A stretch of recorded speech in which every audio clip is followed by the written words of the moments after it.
Ай, bu.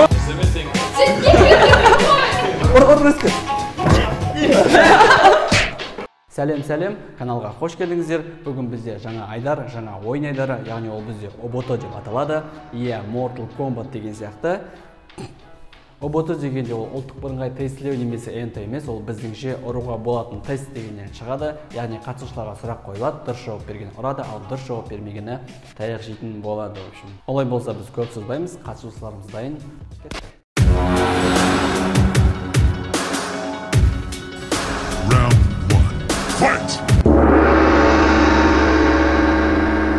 Алғашқы сұрақ, есімдер басшысының атауы. Гумбо. Бірден ба? Кеттік, екінші сұрақ. Қаңлылардың мардан қорынан табылған теңгелер қай елдікі? Қытай. Дұрыс. Хорошо, что. Үшінші сұрақ. Батыс түрік қағанатының астанасы.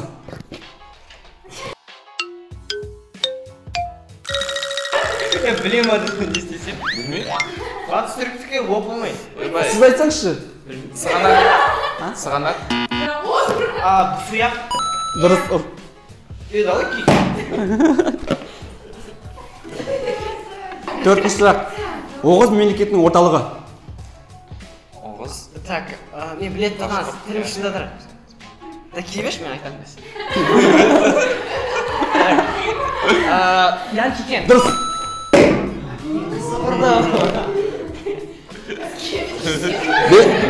Бесінші сұрақ.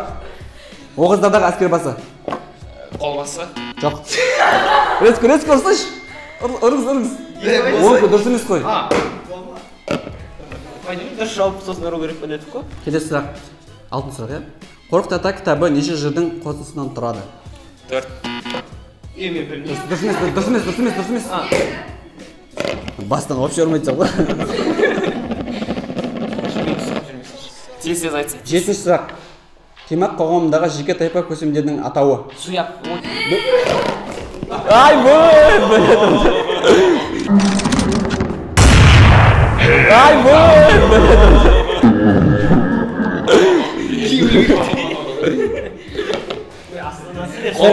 Тоғызыншы сұрақ. Қорқыт атаның туған жері. Қазақстанда.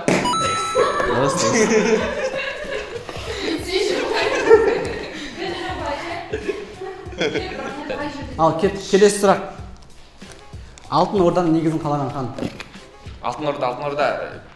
Жоқ, я қазір. Буман, әке. Жоқ.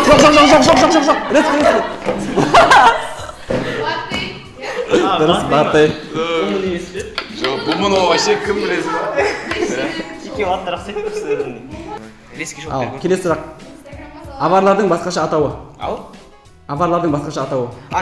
Викингтер. Жоқ, дұрыс емес. Резко.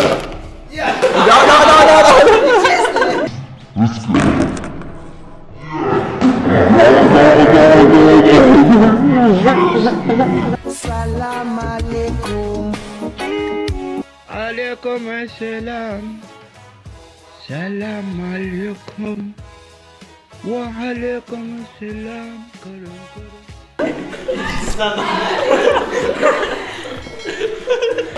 Onu yapmasın.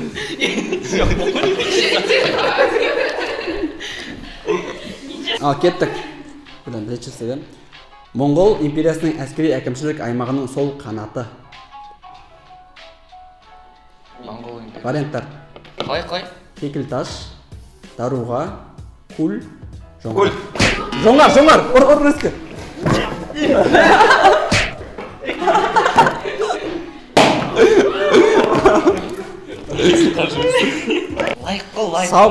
Сақ жауынгерлерінің ежелгі үнді Иран тіліндегі атауы.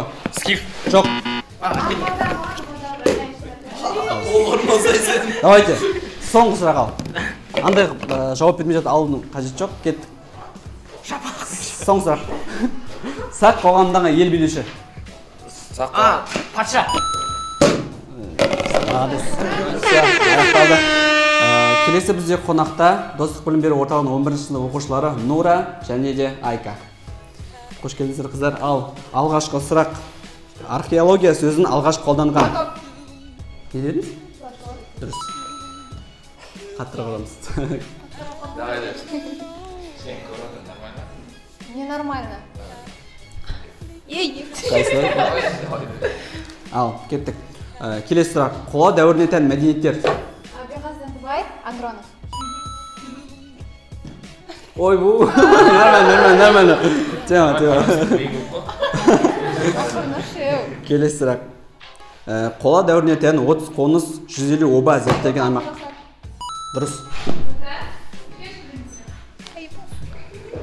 Қазақстан аумағындағы қола дәуірінің хронологиясы. 1-2 бізі бар.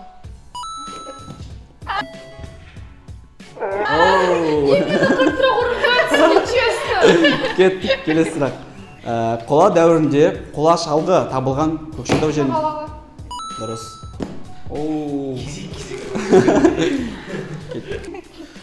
Тастан және де мыстан жасалған еңбек құралдары. Қола дәуірінде. Үшкір. Заттар. Мына кісі дұрыс. Дұрыс емес сенікі. Келесі сұрақ ал. Қола дәуірінде ыдыс жасаудың ең бір өріс деген. Келесі сұрақ. Шыңғыс хан қайтыс болды. Қай жылы? 1227. Дұрыс. Ағай айтыңызшы. Ұлы хан атағын алғаннан кейінгі үгедей тұрған қала. Қарақорым. Дұрыс. Қаттырақ.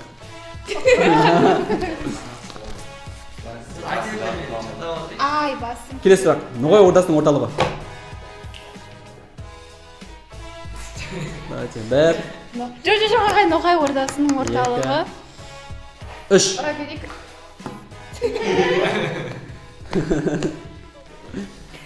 Екі рет тұрдың ғой сен. Кеттік ал. Моғолстан орталығының аймағы. Ау? Дұрыс. Дұрыс көрмедім. Моғолстан мемлекетінің орталығы. Баласағұн. Жоқ, дұрыс емес. Дұрыс.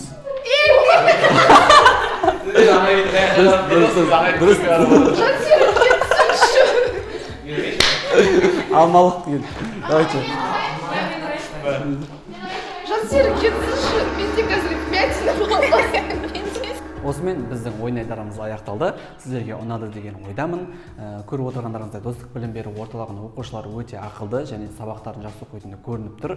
Себебі асығыстық жағдайда сұраққа жауап беру өте қатты қиын. Әсіресе қыздар сабақтарын жақсы оқиды екен, жарайсыздар. Достар, егер де видео ұнаса, лайк басыңыздар, каналға тіркеліңіздер.